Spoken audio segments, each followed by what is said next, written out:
Shalom jemaat yang dikasihi Tuhan, tetap optimis. Senang sekali bisa berjumpa dengan setiap saudara sekalian di dalam ibadah Sabat Shalom minggu ini. Mari sama-sama kita persiapkan hati, pikiran kita untuk fokus dan tertuju kepada Tuhan dan menikmati lawatan Tuhan di ibadah minggu ini. Selamat beribadah, Tuhan Yesus memberkati. Shalom. Shalom semua jemaat Tuhan. Jika Anda ingin mendukung pelayanan ini, Anda dapat mentransferkannya melalui rekening yang sudah tersedia di layar ini. Dan kami yakin dan percaya kita akan selalu mengalami lawatan Tuhan secara luar biasa. Tuhan Yesus memberkati.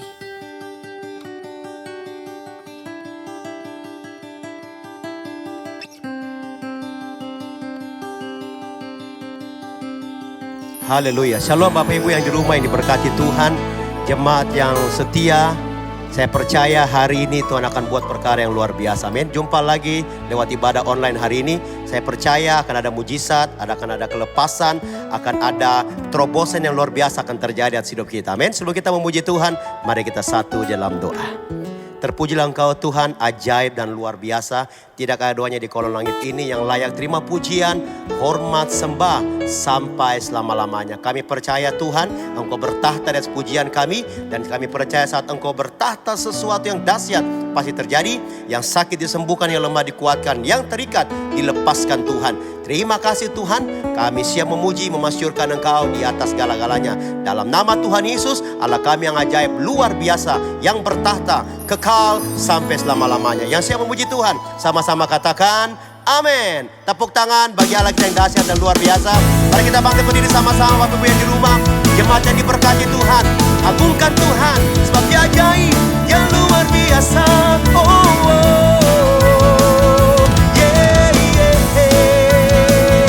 Mari bersorak bagi Tuhan. Haleluya.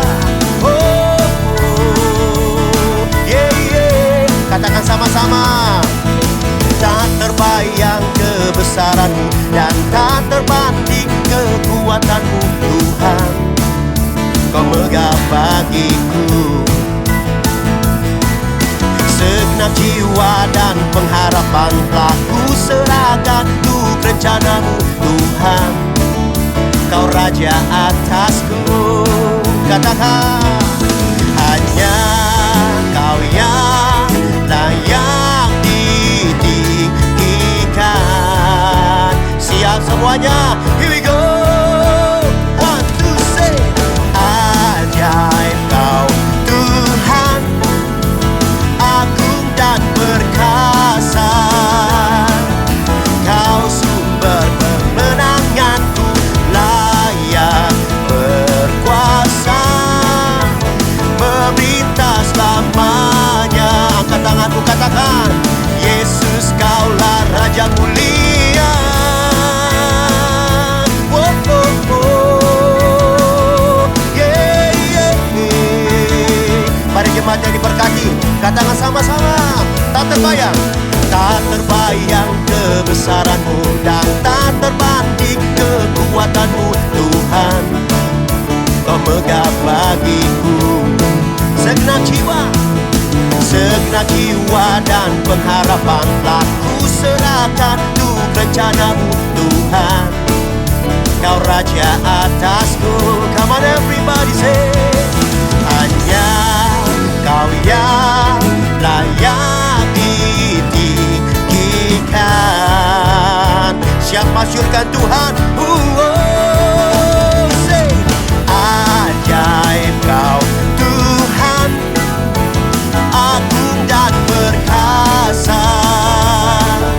Kau sumber kemenanganku, layak berkuasa, memerintah selamanya. Panggil dia saudara. Yesus Kaulah Raja mulia. Oh, oh, oh.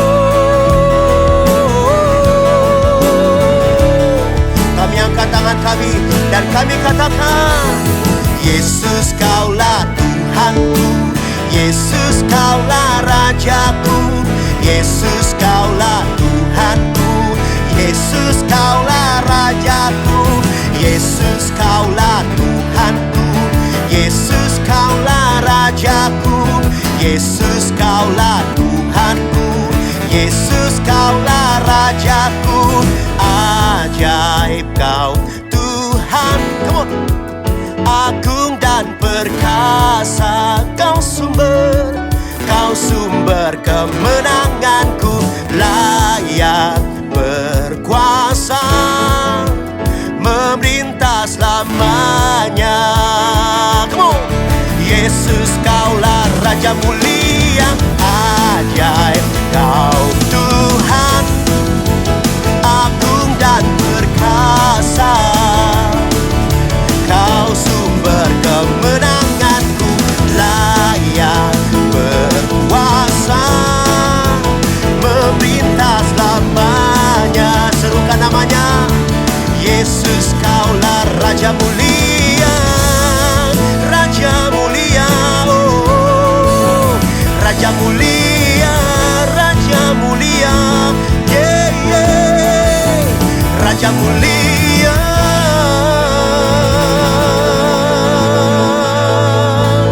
Engkau Raja yang mulia, Engkau yang disembah Tuhan. Kami angkat tangan kami angkat suara kami memandang-Mu. Engkau yang termulia, Engkau yang termulia Tuhan. Oh, kami sembah Engkau, anak domba Allah yang disembah.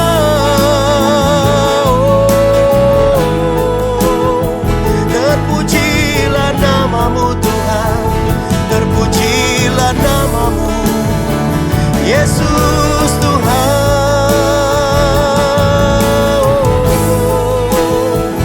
Engkau yang kami sembah, Engkau yang kami sanjung, Yesus. Haleluya. Terima kasih Tuhan, terima kasih Bapa. Saya persilahkan kita duduk dalam hadirat Tuhan. Sembah Dia dalam roh dan kebenaran. Sebab Engkau mulia, anak domba Allah yang kudus. Terima kasih Tuhan. Dari mezbah ini kami mau katakan,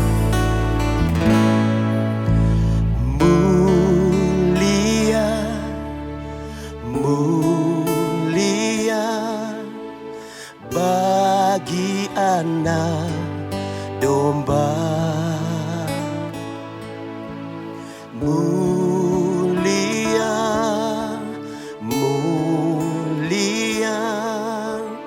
bagi anak domba. Sebab Engkau mulia dan layak dipuji, yang duduk di tahta dan yang akan memerintah selamanya atas semua yang di bumi. Berikan sorak-sorai tepuk tangan bagi Allah yang dahsyat, bagi anak domba Allah. Mari para penyembah jemaat Tuhan yang di rumah, katakan sama-sama, mulia, mulia,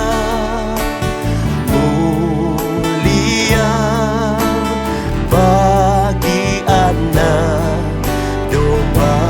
Engkau mulia, mulia, mulia bagi anak domba. Sebab Engkau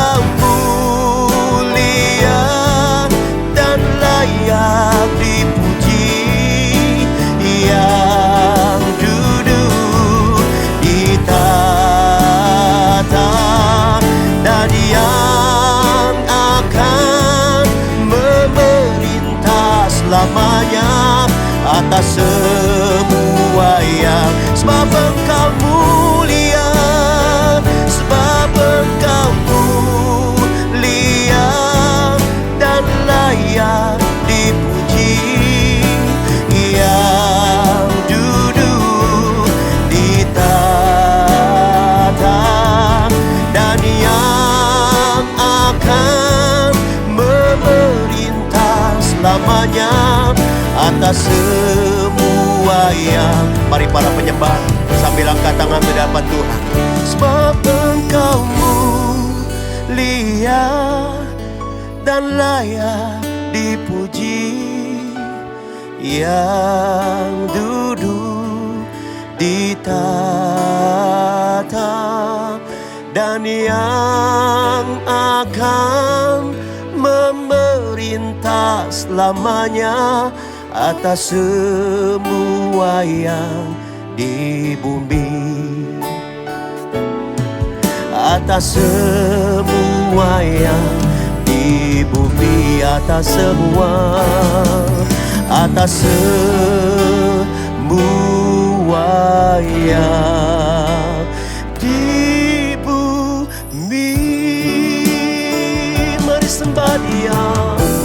Oh, Engkau mulia Tuhan, Anak domba Allah.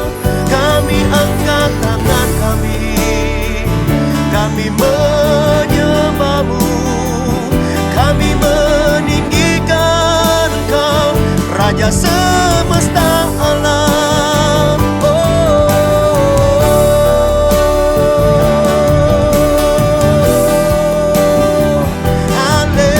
Haleluya, terpujilah nama-Mu, Yesus Raja. Haleluya, haleluya, haleluya, haleluya.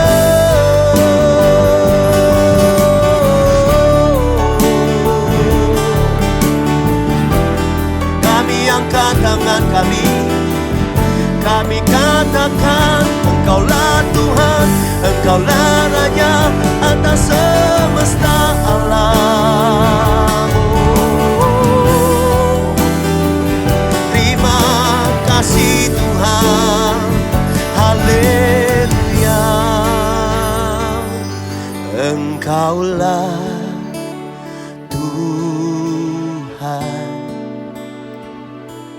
Engkaulah Raja, berdaulat atas hidupku. Ku berserah penuh. Mari angkat kedua tangan di hadapan Tuhan. Akui Dia saudara, katakan Engkaulah Tuhan, Engkaulah Raja, Engkaulah Raja yang berdaulat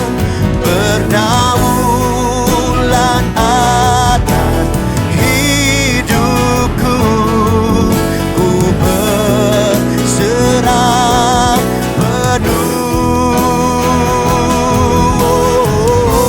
Engkaulah Tuhan, Engkaulah Tuhan, Engkaulah Raja, Engkaulah Raja, berdaulat atas hidupku. Ku berserah penuh, berdaulat atas hidupku.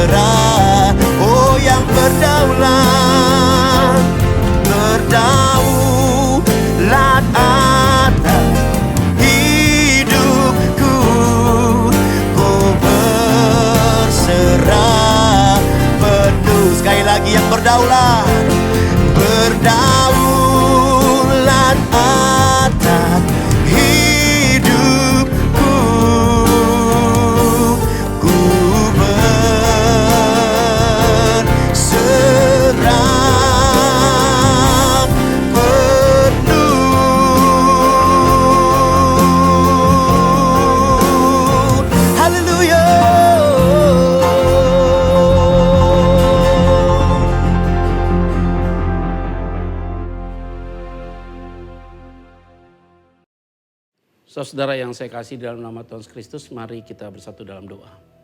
Tuhan, terima kasih. Lewat pujian penyembahan tentunya Tuhan dipermuliakan. Dan pada hari ini kami kembali menyiapkan hati kami untuk kami berdiam diri di hadapan Tuhan. Taat dengan kebenaran firman-Mu. Berbicaralah bagi setiap kami. Bukan hanya hamba yang menyampaikan diberkati, tetapi kami semua juga yang mengikuti ibadah online ini diberkati oleh Tuhan. Tidak ada satu pun yang terlewati dengan berkat ya Tuhan. Berbicaralah bagi setiap kami masing-masing. Di dalam nama Tuhan Yesus Kristus kami berdoa dan mengucap syukur. Haleluya.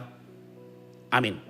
Saudara yang saya kasih di dalam nama Tuhan Yesus Kristus, saya melanjutkan tema dengan tema yang minggu lalu. Minggu lalu di part yang pertama yaitu cahaya di dalam kegelapan, di tengah kegelapan saudara. Di part pertama kita bicara tentang ketakutan saudara. Jadi bagaimana murid-murid mengalami ketakutan yang begitu luar biasa ketika Yesus mati sebagai figur, sebagai tokoh yang diandalkan oleh mereka. Sehingga itu menjadi satu goncangan iman yang terjadi di dalam kehidupan para murid-murid pada saat itu. Nah pada hari ini kita akan berbicara juga untuk melanjutkan tentang penampakan Yesus saudara.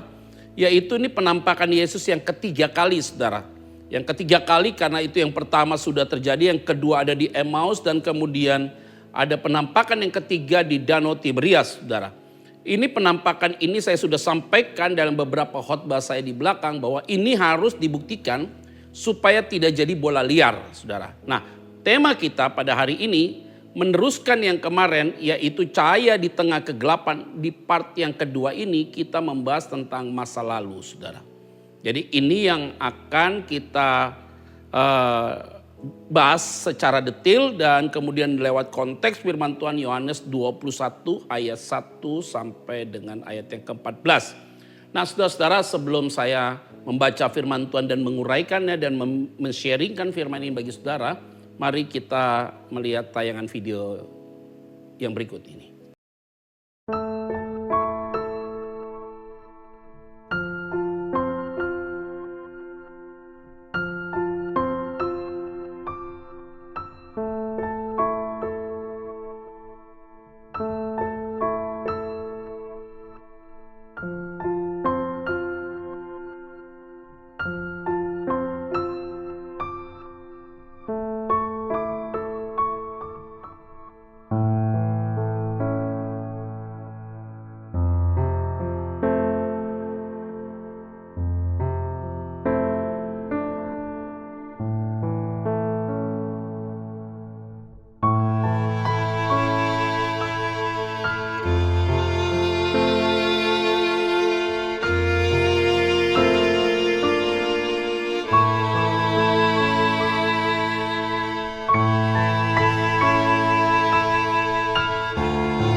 Saudara sudah lihat tayangan yang baru saja ditampilkan tentang begitu banyak orang-orang yang mengalami kegagalan di masa lalu saudara dalam aspek pribadi, keluarga, rumah tangga dan banyak hal lain saudara yang lebih sifatnya kepada etika dan moral saudara.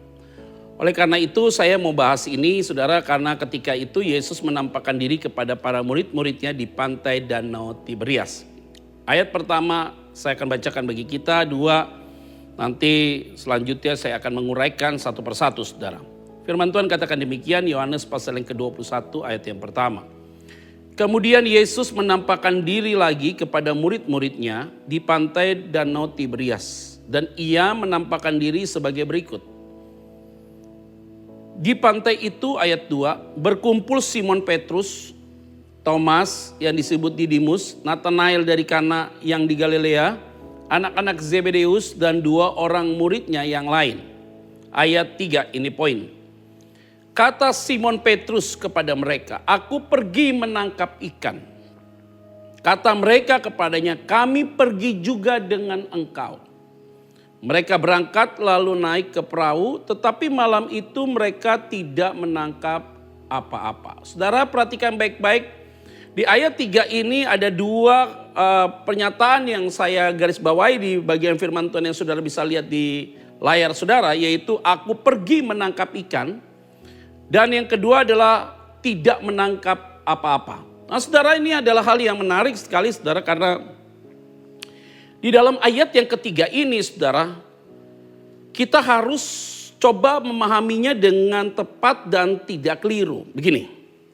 Petrus ini berangkat dari seorang penjala ikan saudara. Kalau saudara baca dalam Lukas pasal yang kelima, Petrus ini dalam kategori pekerjaan dia adalah sebagai penjala ikan. Waktu itu ada peristiwa yang begitu luar biasa sensasional sekali, yang spektakuler yang dialami oleh Petrus.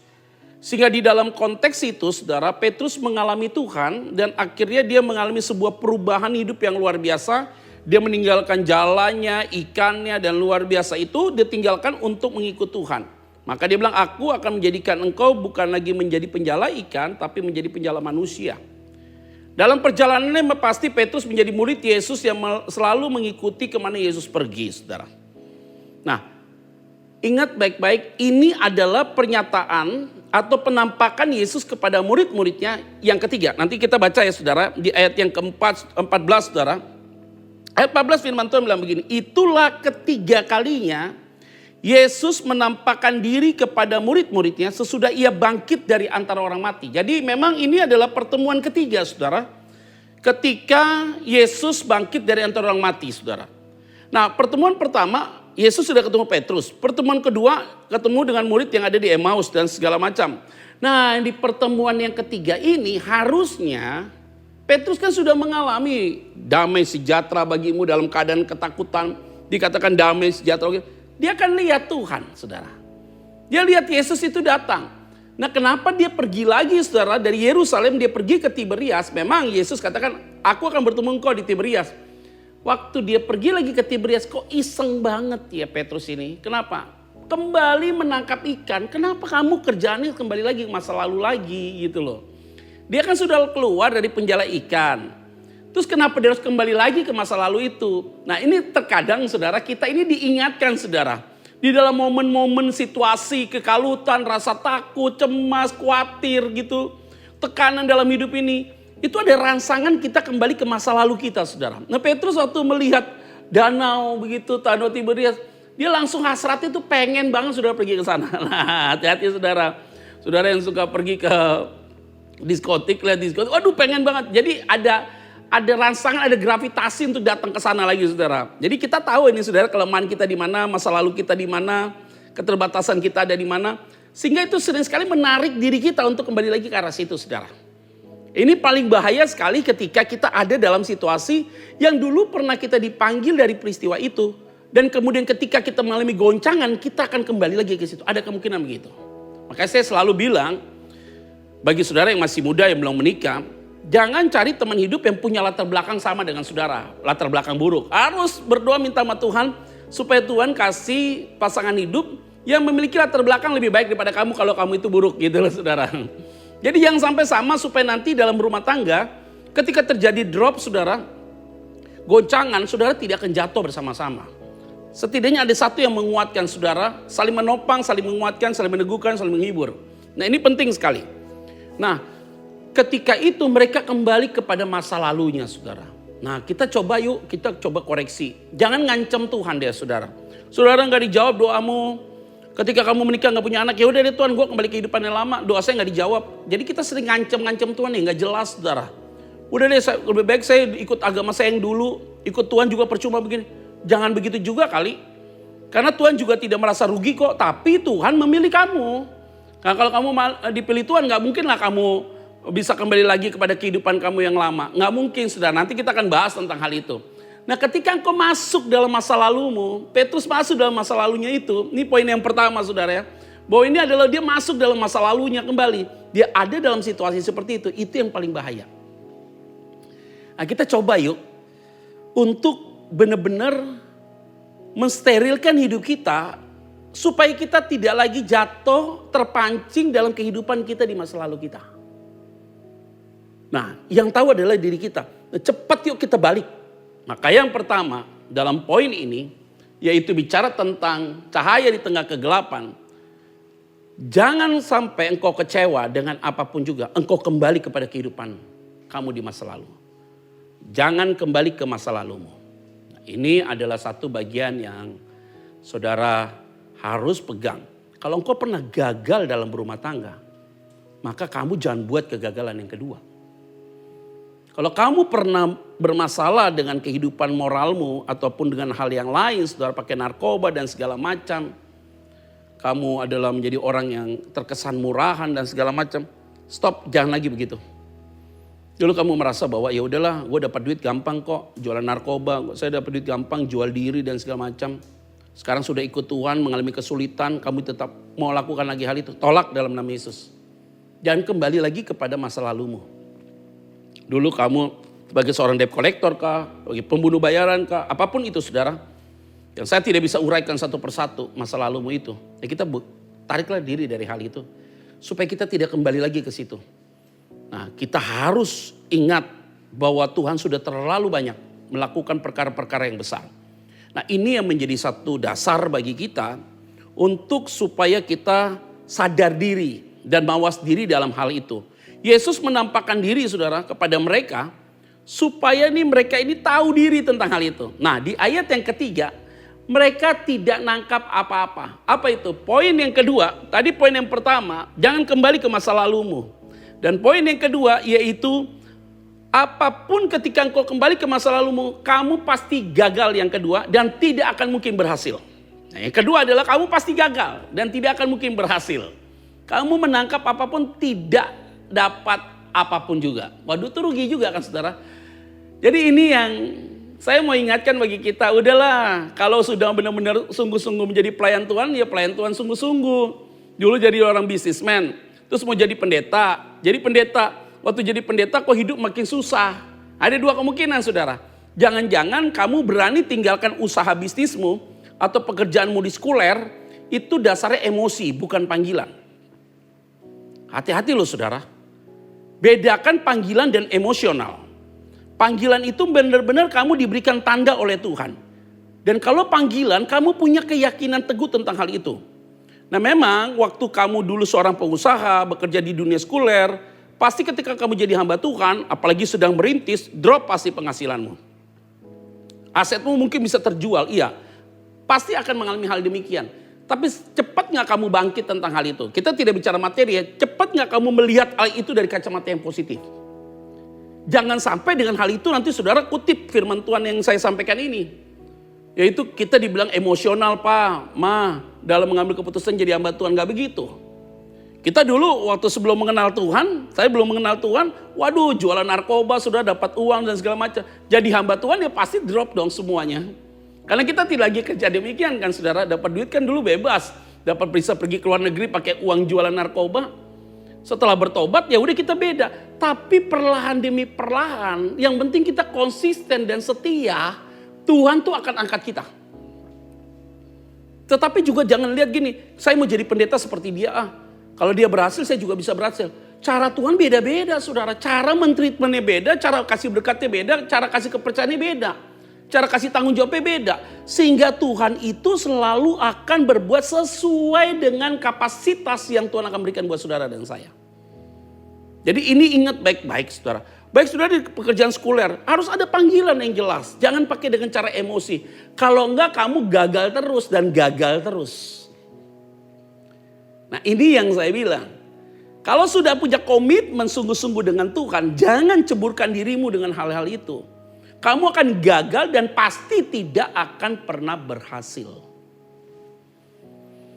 Nah, ini yang perlu harus kita sadari. Dan kalau kita tidak sadari saudara, ya saya kasih tahu buang-buang waktu.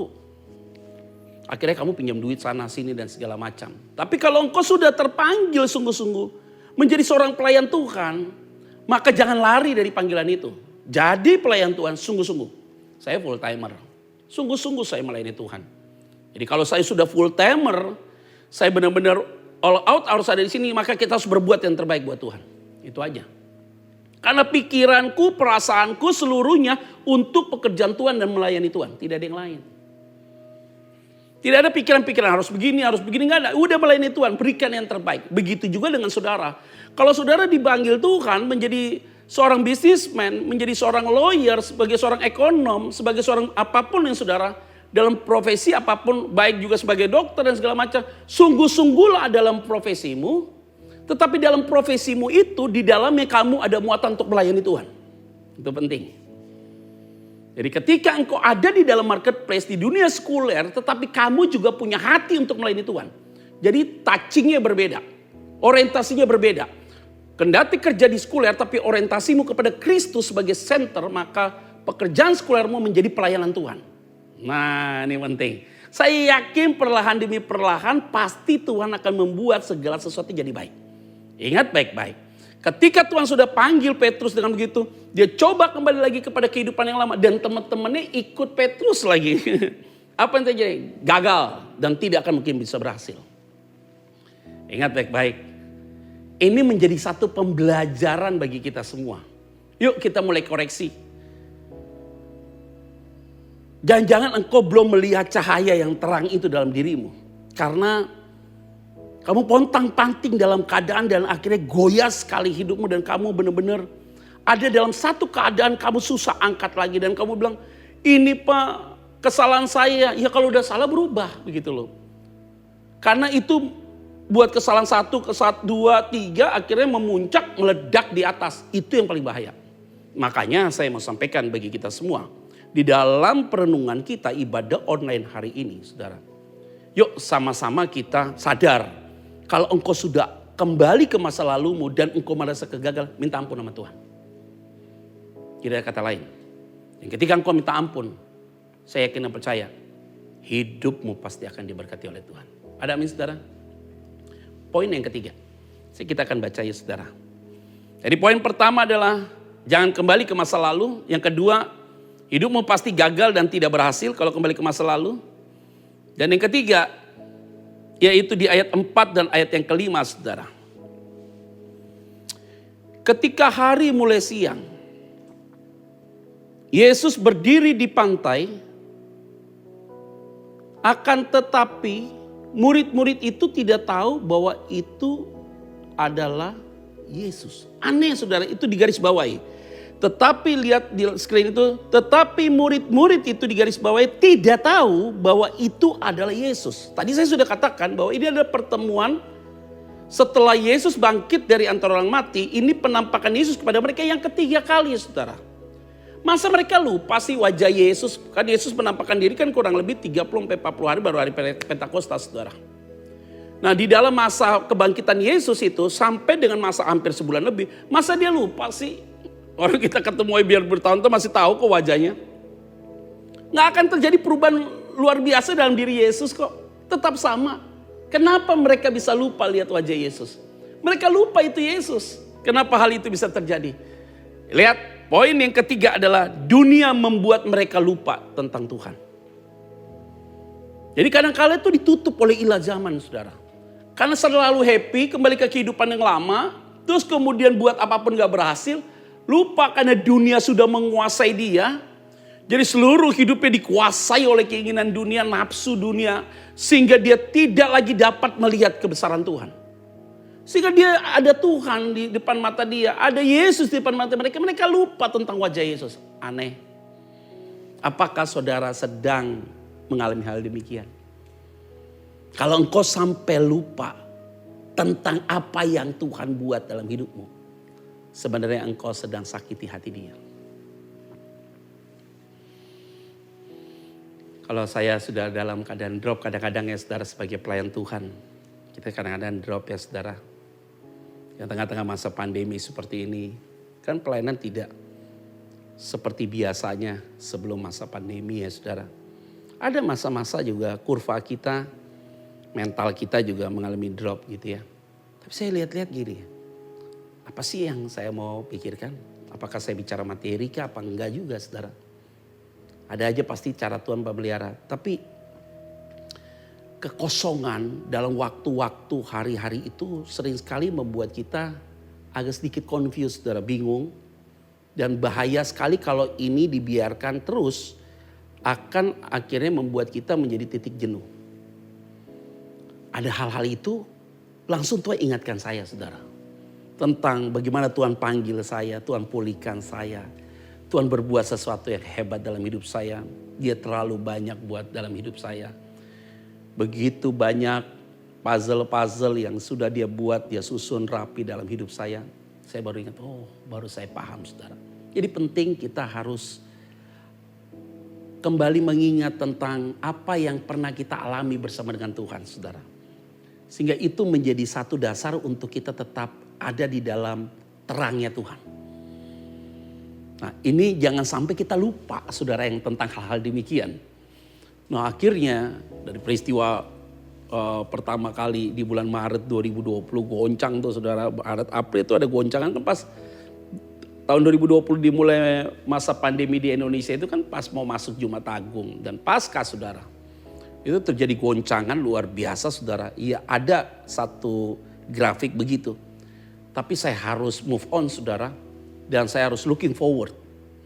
Dari ketika saya move on itu saya looking forward gitu. Sehingga saya ada moving sudah ada pergerakan. Dan akhirnya saya lihat waduh malah sekarang lebih sibuk saudara. Mempersiapkan konten lah untuk bagaimana ibadah sahabat Shalom. Mikirkan ide lah. Mempersiapkan khotbah dengan baik. Supaya bisa dalam perkenanan Tuhan. Doa yang banyak supaya tetap diurapi Tuhan. Hingga setiap pelayanan kita punya impact yang besar bagi banyak orang.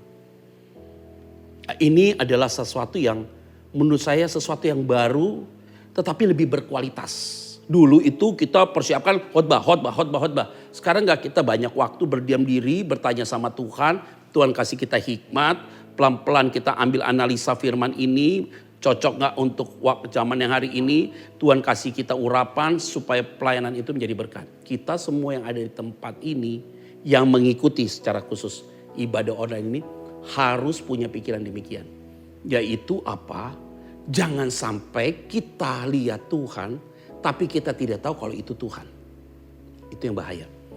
Jangan sampai kita lupa dengan apa yang sudah Tuhan buat hari demi hari dalam hidup kita. Bulan demi bulan dalam hidup kita. Sampai kita lupa itu semua Tuhan yang buat. Kalau bukan Tuhan yang buat kita tidak bisa buat sampai hari ini. Maka hari ini kita ada karena ada Tuhan. Tuhan tidak pernah sedikit pun hilang dari pandanganmu. Ada amin saudara? Yuk kita bangkit ibu bapak dan mungkin ibu-ibu, bapak semua yang setia mengikuti ibadah online ini sahabat Shalom. Jangan sampai engkau kehilangan arah. Jangan sampai Tuhan itu hanya sebuah teori. Tetapi pengalaman-pengalaman yang indah yang sudah engkau rasakan bersama dengan Tuhan. Kembali yuk dibangkitkan dalam hidupmu. Supaya engkau tetap jatuh cinta pada dia. Dalam kitab Wahyu. Jangan engkau meninggalkan kasih yang mula-mula kepada jemaat di Efesus. Kenapa? Karena betapa dalamnya engkau sudah jatuh. Maka hari ini engkau punya masa lalu. Yes, kamu pernah gagal lagi. Ya, lepaskan itu. Tapi jangan sampai engkau lupa wajah Tuhan. Dan tindakan Tuhan dalam hidupmu. Nah saudara-saudara yang saya kasih di dalam nama Tuhan Kristus. Firman ini mengingatkan bukan hanya saudara tetapi juga saya. Tetapi sampai hari ini saya mau berkata. God is good all the time. Tuhan baik dalam segala sesuatu. Dan dia tidak pernah gagal. Nah saudara-saudara, kalau kita bicara tentang cahaya di tengah kegelapan dalam part masa lalu ini. Mereka belum lihat sebuah cahaya itu sebenarnya. Karena ditutup mereka oleh ilah zaman itu. Terlalu nyaman dengan danau saudara. Terlalu keren. Perahunya baru oke dia. Dia masih punya harapan mungkin dapat ikan saudara. Belum lihat ada cahaya yang terang di saat itu. Lihat poin yang keempat saudara. Poin yang keempat. Yaitu ada di ayat 6 saudara. Tapi di ayat yang keempat itu saudara. Jadi ketika di poin yang ketiga. Dunia membuat mereka. Danau itu membuat mereka lupa akan Tuhan. Tiba-tiba ada satu pernyataan saudara yang menarik saudara. Yaitu di ayat 5, 6 dan ayat yang ke-11. Ayat 5 dan 6, 11 itu firman Tuhan. Kata Yesus kepada mereka. Hai anak-anak. Adakah kamu mempunyai lauk pauk? Jawab mereka. Tidak ada. Wah keren. Padahal Yesus baru bertemu sama mereka. Ini kan pertemuan yang ketiga saudara. Bayangin ya. Saya lihat bahwa. Benar-benar Tuhan kita itu mengajarkan nilai kepada kita. Arti dari sebuah mengasihi itu tanpa syarat saudara. Kenapa saya bilang begitu? Karena Ini orang yang udah hianati gue, ini orang yang sudah sangkal saya dan segala macam, dia tinggalkan saya semua. Saya udah baru menampakkan diri kepada mereka di upper room. Tapi mereka sampai lupa, di perjalanan Emmaus mereka juga lupa. Mereka melaut lagi.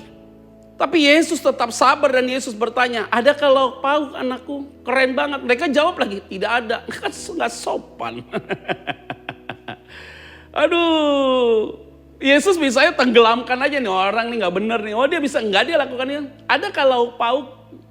Mereka jawab tidak ada. Mulai kelihatan ada cahaya sedikit-sedikit saudara. Nah di ayat yang ke-6 saudara. Di ayat yang ke-6 firman Tuhan katakan, maka kata Yesus kepada mereka, tebarkanlah jalamu di sebelah kanan perahu. Maka akan kamu peroleh. Lalu mereka menebarkannya dan mereka tidak dapat menariknya lagi karena banyaknya ikan. Di garis bawahi di ayat yang ke-6, tebarkanlah jalamu di sebelah kanan perahumu. Itu di garis bawahi tadi saudara bisa lihat di layar saudara firman itu. Dan kemudian kalimat berikutnya yang di garis bawahi jelas ada di situ itu. Mereka tidak dapat menariknya lagi karena banyaknya ikan. Saudara, poin yang keempat yaitu Yesus hadir. Memberikan sebuah jawaban dan pengharapan. Jadi sudah mulai ada cahaya di tengah kegelapan. Ketika mereka kembali ke masa lalu, masih dalam kegelapan. Ketika mereka gagal, tidak dapat ikan lagi. Ini gagal yang kedua kali lu Petrus lu. Dulu gagal dipanggil Tuhan. Yang kali ini gagal dengan satu paket mereka. Dan pada saat itu juga kalimat dia gagal, dia tidak bisa lihat wajah Yesus, saudara. Belum ada setitik pun cahaya dalam kegelapan itu. Yesus bertanya, adakah lauk pauk anak-anakku? Mereka jawab, tidak ada. Oh hebat sekali saudara.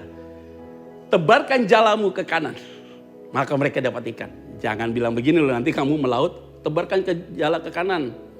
Pasti kalau setiap ke kanan tuh ikan ada. Enggak begitu. Ini karena masalah Yesus yang kasih perintah. Kalau Yesus bilang ke kiri, ikan juga ikut ke kiri.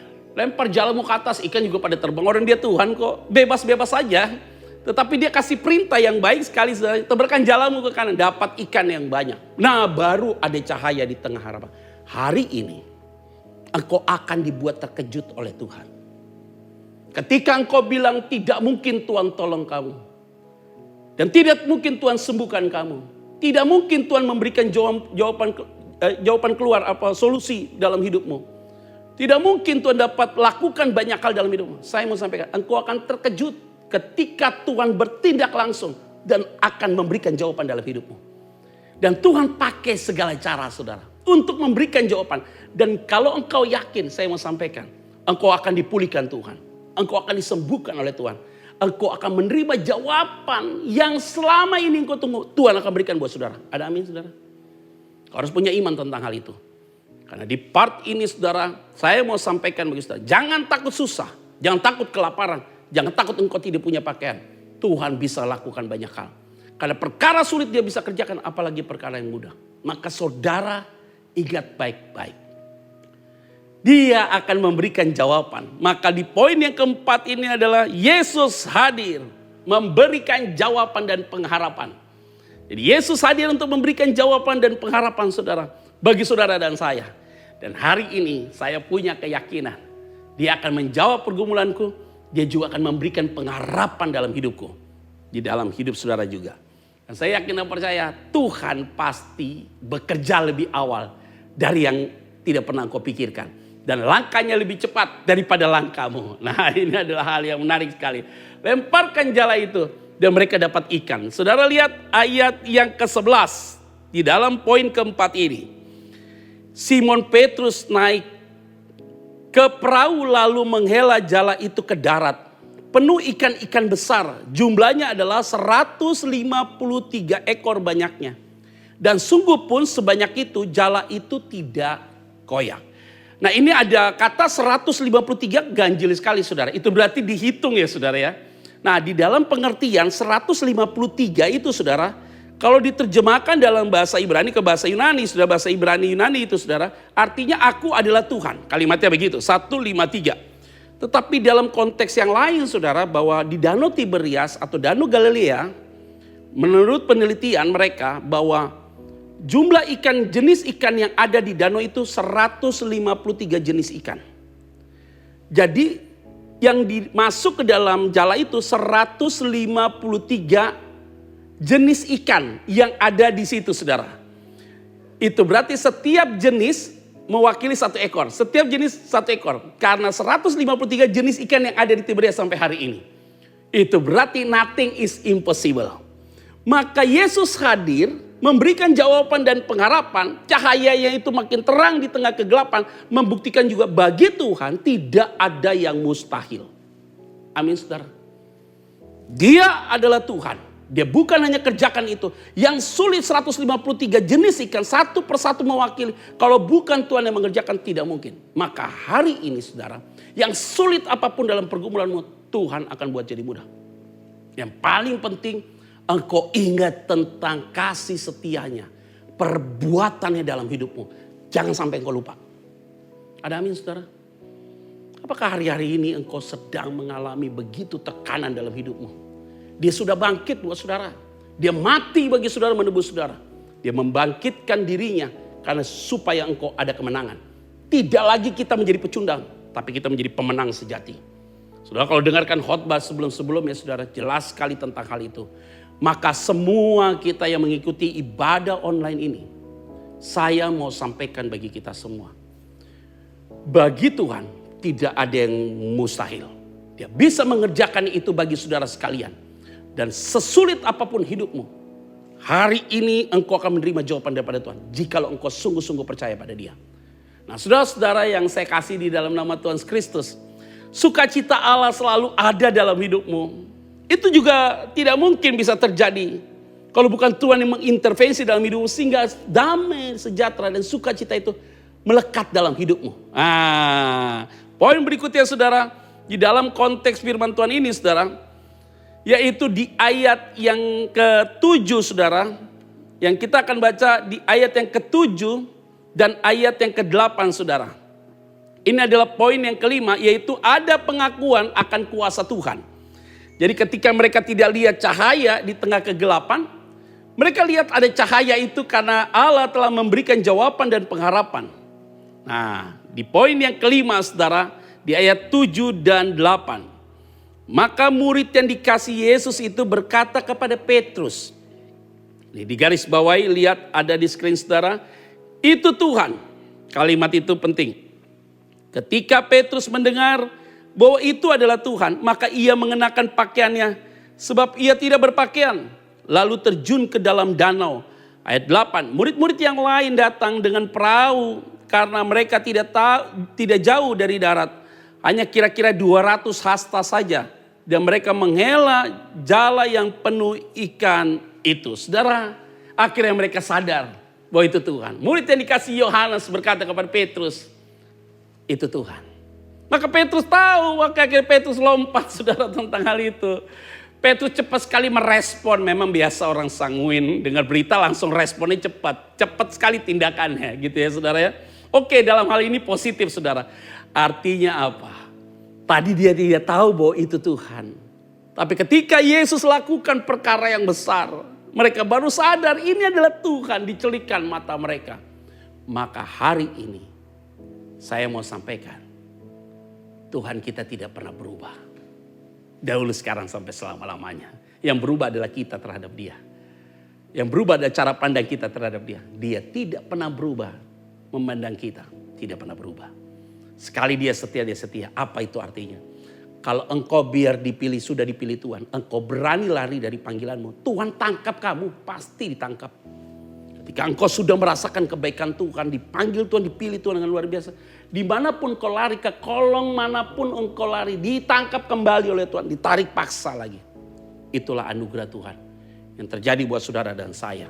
Engkau tidak akan mungkin lari dari anugerah itu. Engkau tidak akan mungkin lari dari pandangan Tuhan. Engkau tidak akan mungkin lari dari jangkauan tangan Tuhan. Karena Dia bisa panggil kamu dan tangkap kamu kembali. Artinya terlalu berharganya saudara dan saya. Dan terkadang kita malu karena Tuhan terlalu baik buat saudara dan saya. Ada amin saudara? Poin terakhir saudara-saudara yang saya kasihi. Yaitu di ayat yang ke-9 dan ayat yang ke-10 saudara. ayat 9 dan 10, ketika mereka tiba di darat, mereka melihat api arang dan di atasnya ikan dan roti. Itu berarti mereka belum sampai di tepi pantai, tepi danau itu. Tapi Yesus sudah menyediakan di atas api arang itu ada ikan dan roti. Ayat 10, kata Yesus kepada mereka, bawalah beberapa ikan yang baru kamu tangkap itu. Saudara, menarik sekali di ayat yang ke-9 ini saudara, yang digaris bawahi yaitu bahwa ada ikan di atasnya, ada ikan dan roti. Maka poin yang terakhir yaitu berbicara tentang mukjizat dinyatakan bagi mereka. Nah, hal ini menjadi penting sekali saudara, yang saya mau ingatkan bagi kita semua. Yaitu mereka mengambil ikan itu sudah dapat, tapi ikan itu belum sampai. Yesus sudah siapkan roti dan ikan. Waduh, hebat. Lagi diajarkan tentang nilai sih sebenarnya. Apa itu nilai? Nilai yang paling penting, kamu sibuk dengan hal dunia. Aku bisa sediakan kok buat kamu, tanpa kamu kasih ikan kepada saya. Roti dan ikan sudah ada bagi dia. Dia sudah siapkan, artinya lu terlalu sibuk, kamu terlalu sibuk cari makan, bela-belain kembali ke kehidupan yang lama, pergi kerja lagi di diskotik, jadi perempuan panggilan, jadi cowok gak bener, dan ini segala macam, jualan narkoba dan segala macam, debt collector, apapun lah saudara, pekerjaan-pekerjaan yang tidaklah pantas lah saudara. Debt collector memang ada baiknya juga saudara, tapi yang gak baik adalah cara kekasaran itu yang gak boleh. Nah ini yang oke lah. Tetapi hal-hal dunia saudara itu yang terlalu parah sekali saudara, yang tidak pantas itu saudara kerjakan. Kamu mau kembali lagi, kamu kan sudah lewat dari situ. Artinya Tuhan bilang apa? Jangan begitu dong. Aku bisa sediakan berkat ini. Maka hari ini mampukah Tuhan kerjakan? Sangat mampu. Mukjizat dinyatakan. Maka 6 poin ini menjadi garis besar bagi kita semua. Bahwa cahaya di tengah kegelapan pasti terjadi. Masa lalu selesai. Ingat, kembali ke masa lalu, yang pertama, engkau akan mengalami kegagalan. Yang kedua, yang ketiga, engkau bisa lupa tentang wajah Tuhan. Bahaya sekali. Yang keempat, Tuhan akan memberikan jawaban dan pengharapan. Kalimatnya itu tadi jelas ya saudara. Dan yang kelima, ada pengakuan dari mereka tentang kuasa Tuhan. Dan yang keenam adalah mukjizat dinyatakan bagi mereka yang luar biasa, yang mereka alami pada saat itu. Nah, oleh karena itu saya yakin dan percaya firman Tuhan ini sungguh-sungguh memberkati saudara sekalian. Kesimpulan saya ada 4 hal. Yang pertama, masa lalu sering membuat kita hilang fokus dan bahkan hilang harapan. Hilang arah. Yang kedua, berani kembali ke masa lalu, kegagalan demi kegagalan akan diterima. Yang ketiga, jika Tuhan sudah memanggil dan memilih kita, kemanapun kita lari pasti akan ditangkap kembali oleh Dia. Dan yang keempat, kasih setia Tuhan tidak akan pernah pudar, bahkan selalu memberikan jawaban dalam pergumulanmu. Dan biarlah kesimpulan ini memberikan kita jawaban dari setiap pergumulan yang sedang kita hadapi. Saudara, ingat baik-baik, jangan kembali ke masa lalumu, karena Tuhan tahu yang terbaik buat saudara, dan tentunya hidupmu dijaga oleh Tuhan. Damai sejahtera selalu hadir dalam hidupmu, dan engkau akan menerima jawaban dari kebenaran firman Tuhan pada hari ini. Mari kita bersatu dalam doa. Terima kasih banyak Bapa di surga untuk firman-Mu. Sehingga kami yang telah mengikuti ibadah online ini, hati kami diingatkan oleh Tuhan. Pikiran kami juga diubah oleh Tuhan. Maka sikap hidup kami juga pasti berubah. Kami mohon ampun kalau kami selama ini meragukan kuasa Tuhan. Hari ini cahaya itu sudah ada dalam kegelapan dan memberikan penerangan bagi kami. Ampuni kami Tuhan. Dan biarlah kami melangkah ke depan ini, melangkah di dalam pertolongan Tuhan. Diberkatilah setiap umat-Mu yang telah mengikuti ibadah online ini. Di dalam nama Tuhan Kristus kami berdoa dan mengucap syukur. Haleluya. Amin. Saudara yang saya kasih di dalam nama Tuhan Kristus, kita akan mengakhiri ibadah online ini. Saya yakin dan percaya Tuhan selalu ada bersama dengan saudara. Sekarang siapkan hatimu untuk terima berkat Tuhan. Bapa di surga, mari Engkau turunkan tanganmu dan meletakkan di atas kepala kami dan memberkati kami. Diberkatilah hidupmu, keluargamu diberkati, kesehatanmu diberkati, pikiran dan hatimu diberkati Tuhan. Biarlah kasih Allah menyertai saudara, anugerahnya terjadi dalam hidup saudara dan saya. Rohnya tinggal tetap di dalam hidupmu untuk menjaga, menuntun, menegur, memimpin dan menguatkan saudara. Bukan hanya sampai hari ini saja, tapi sampai selama-lamanya. Haleluya. Amin. Damai sejahtera menyertai kita. Tuhan Yesus memberkati kita semua. Shalom. Kiranya